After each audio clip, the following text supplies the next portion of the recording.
लाडक्या बहिणींसाठी आता 2100 रुपये करणार असं मुख्यमंत्री शिंदेंनी घोषणा केली आहे। ठरल्याप्रमाणे 1500चे 2100 रुपये करणार असं शिंदे म्हणाले।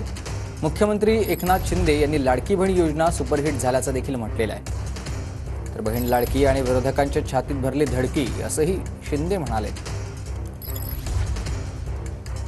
आणि आता तुम्हाला 1500चे आम्ही ठरल्याप्रमाणे 2100 रुपये करणार त्याचाही निर्णय घेतला।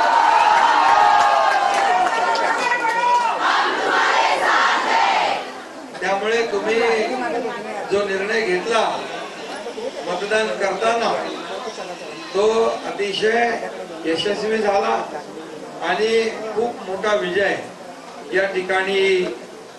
मी नेहमी सांगत होतो, मला पत्रकार विचारायचे किती जागा येतील, मी त्यांना सांगायचो थंपिंग मेजॉरिटी येईल। आता थंपिंग पेक्षा तुम्ही त्यांना